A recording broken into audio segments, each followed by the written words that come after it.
There is no doubt that PvE content in Shadowlands has been some of the more difficult content in World of Warcraft's recent history, and the new Mythic plus affix combinations are no exception to that. In this video, we will get into each individual affix and how to best negate them.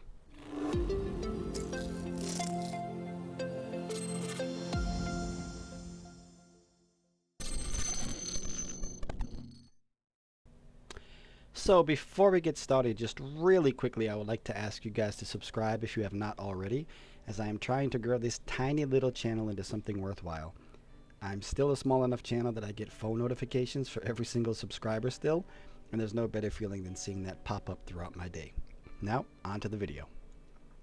So this video is pretty much going to be for the newer Mythic raiders, those who might not know too much about the affixes, or maybe some people who left and haven't played in a couple of years decided to come back and you're like, what the hell? What are these affixes? So this is just going to explain to you pretty much what they do and some of the basic strategies for dealing with them in your dungeon. So to start out, there are 4 different tiers of Mythic plus dungeon levels that determine how many affixes that dungeon will have. At a level 2 or higher, you will have 1 affix. Once you get to level 4 or higher, you will have a second affix added to the first. At level 7 plus, a third is added. Then at level 10 or higher, the seasonal affix is added to the previous 3 for a total of 4. So at Mythic level 2, which is the lowest Mythic plus dungeon you're able to run, there are 2 affixes that you can get, and these rotate week by week. These are Fortified or Tyrannical. Let's start with Fortified. Fortified is defined as non-boss enemies have 20% increased health and inflict up to 30% increased damage. Fortified empowers the trash mobs throughout the dungeon with both the health and damage buff, though some of the stronger enemies have the damage multiplier reduced a bit. Fortified on its own doesn't really require any special tactics, but when paired with some other affixes, which we will get into later, it can make life a bit more difficult. Now Tyrannical is defined as bosses have 40% more health, and bosses and their minions inflict up to 15% increased damage. This is basically just the boss version of Fortified and can increase the time it takes to kill a boss significantly as your keys are pushed higher and higher. Saving cooldowns for bosses like Heroism and Bloodlust, as well as personals, is critical for success on Tyrannical weeks. Also, if you are timing a 10 plus, you will want to time the Prideful buff for just before you pull the boss if you can, for an extra burst of damage. Tyrannical on its own is nothing more than a nuisance, slowing down your run. But pair it up with things like Necrotic and its stacking debuff, and the long fight can turn into wipes quickly. So next up, we'll get into the next tier of affixes, and these start at Mythic plus level 4 or higher. There are a total of 6 of these, and they will be added to one of the previous 2 we just spoke of. These next tier are Bolstering, Bursting, Inspiring, Raging, Sanguine, and Spiteful. Each one of these adds its own unique flavor to your Mythic runs and will need to be dealt with in different ways. Let's start with Bolstering. Bolstering is when any non-boss enemy dies, its death cry empowers all nearby allies, increasing their maximum health and damage by 20%. This means that most trash mobs throughout a dungeon will apply 1 stack of the bolster buff to each enemy that is within 30 yards when it dies. This 20% stacks, so any mob with 5 stacks will have double the health and damage as an enemy with none. Some enemies, such as smaller adds and summoned creatures, will not give bolster stacks on death, but they will still receive them when another mob dies, so killing these creatures first is vital. When a damaged enemy gains a stack of bolster, its current health remains the same percentage of its max HP, so it will gain hit points each time. There are a couple of ways to deal with bolstering. The first being smaller controlled pulls. You do not want to pull large packs of disjoined mobs, as by the time you kill 5 of them, the rest of the enemies are already at double health and damage, which is a recipe for disaster. You also want to be sure that you kill the full pack before pulling the next one, so that bolstering is not spread to the new pack. Although you can still quickly pull, chain pulling is not recommended. Another thing to focus on is keeping each enemy's health percentage fairly close to each other while killing, as to kill them all very close to the same time. If this is not feasible, be sure to kill the mobs with the highest HP first, as it will be easier to kill a lower HP buffed mob than a higher one. A useful weak aura is Jan's Bolstering Sanguine Helper, as it puts a mark on the mob with the most HP, helping everyone see which mob to kill first in these situations. I'll leave a link in the description below. And next up we have Bursting, which is when killed, non-boss enemies will explode, causing all players to suffer damage over 4 seconds. This effect stacks. So this means that whenever an enemy dies, all players will get a stack of burst which deals ticking shadow damage every second, and this stack is renewed with each death. The amount of damage scales with the level of the keystone. This effect can be dispelled, and immunity abilities will remove all current stacks. There are several ways to deal with bursting, the easiest being to just pull smaller groups, or CC mobs to lower the amount of creatures that die and apply the stack at a time. Simply burst the group down and let the debuff tick off. If you are pugging, this is likely the best route to take. If you are in a more coordinated group, then you could simply make sure that all of the mobs die around the same time, so that you all just get a 4-second 5-stack debuff, as opposed to killing a mob every second or two and having the countdown simply get extended each time you kill one. It's better to have a heavy hitting 4-second dot than a gradually stacking dot that lasts for longer. If you still insist on pulling large groups that would otherwise kill you with the stacks of dots, you can control your stacks by controlling your DPS, and only killing mobs as the dot falls off. This tactic is obviously only for organized runs of people clearly communicating with each other. There's a Q-to-raise or Coup-to-raise, I'm not sure exactly how to say the man or woman's name, but Coup-to-raise Bursting Weak Aura is pretty useful for this, as it yells and glows red when you have 5 stacks and need to stop killing mobs. Now comes Inspiring, which is when some non-boss enemies have an inspiring presence that strengthens their allies. So what that means is that throughout the dungeon, several packs, pretty much every pack, will contain an enemy with the Inspiring Presence aura. These enemies grant crowd control and interrupt immunity to other nearby enemies, but it does not apply to the Inspiring mob itself. So pretty much the only mob you can CC or interrupt is the Inspiring mob while it's alive. After you kill it, you can then proceed as normal. This affix is pretty straightforward to deal with. Most groups simply burst down the mob that has the buff, then allowing you to either CC or interrupt the others in the group.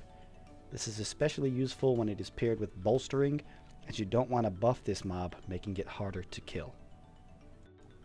And next up we have Raging, which is when non-boss enemies enrage at 30% health remaining, dealing 100% increased damage until defeated. This affix makes enemies very dangerous when they reach low health, and the enrage effect remains even if the enemy is later healed. If this happens and the enrage is removed, it will reapply itself again at 30% health. Raging is one of the easier affixes to deal with, as druids, hunters, and rogues can dispel the effect. If you have one of these classes, just have them take care of it.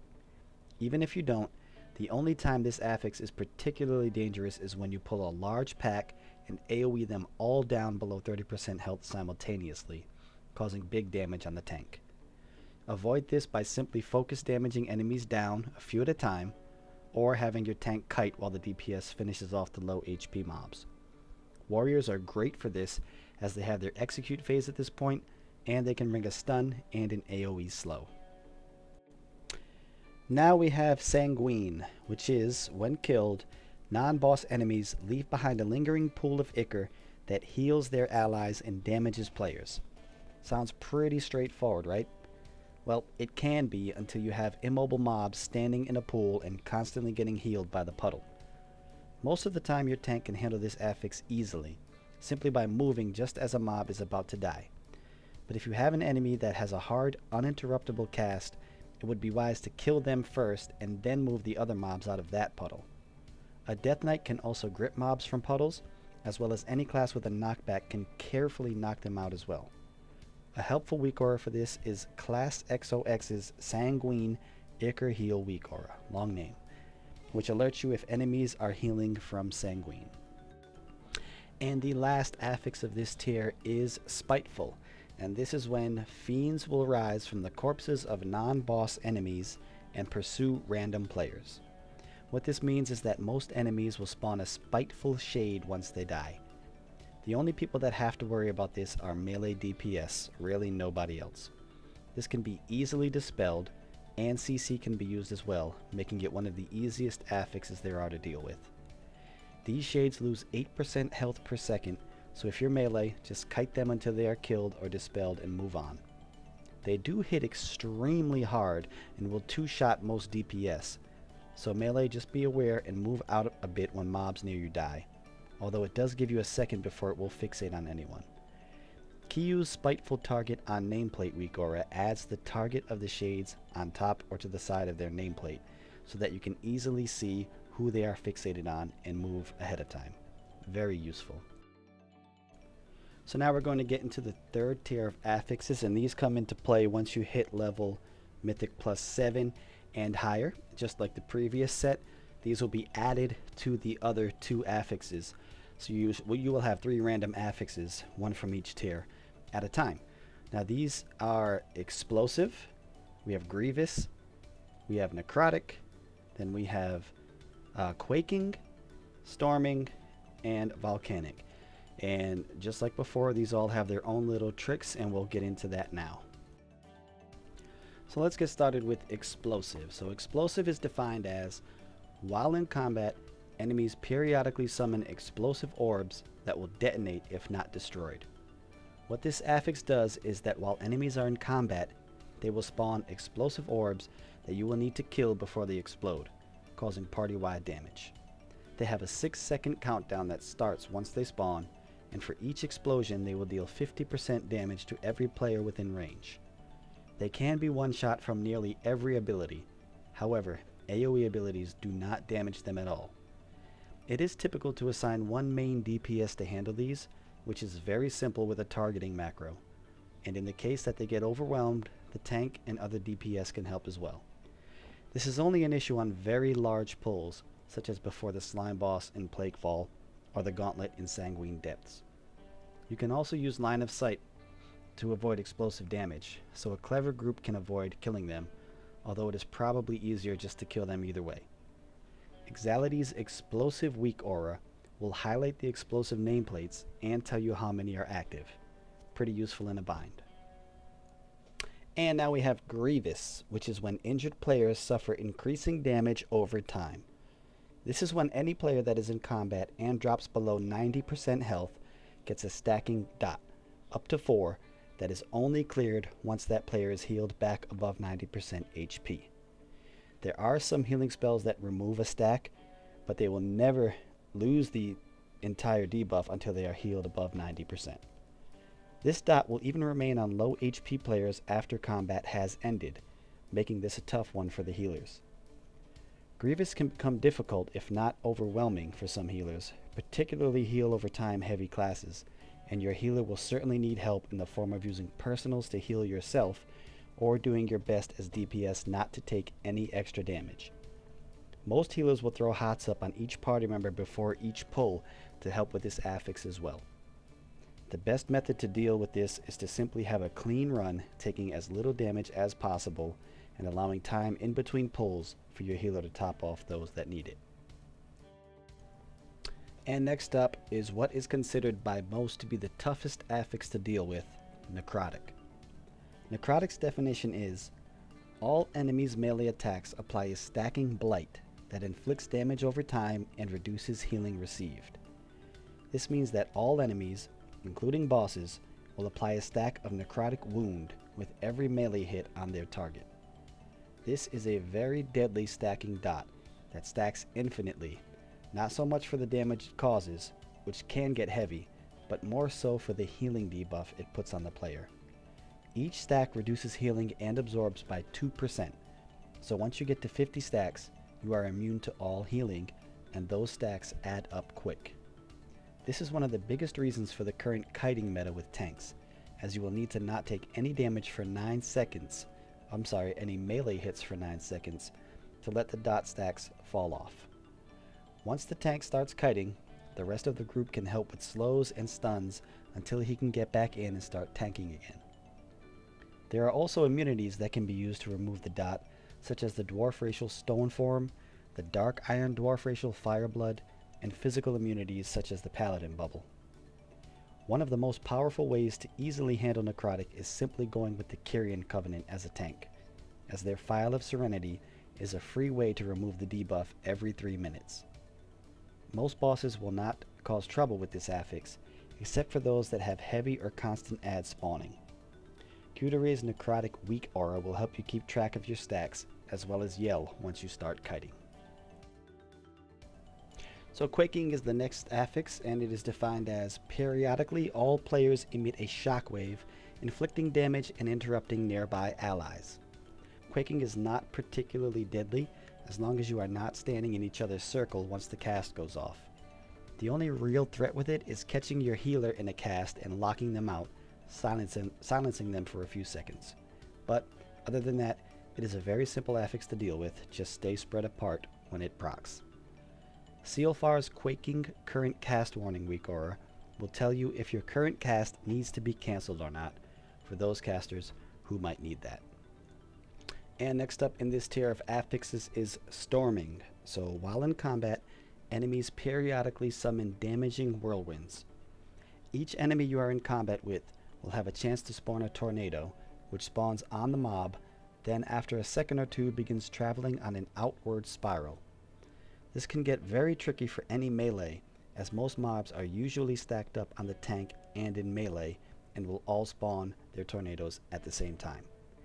You will often see ranged heavy groups these weeks in hierarchies, although, once again, this is not a difficult affix whatsoever to deal with, even as melee. Simply move away and DPS when you can. The damage caused by getting hit by one is minimal, and the knockback isn't too serious either. And the final affix of the third tier of affixes is Volcanic, which is, by definition, while in combat, enemies periodically cause gouts of flame to erupt beneath the feet of distant players. As annoying as Storming is to us melee players, Volcanic is just as annoying for ranged.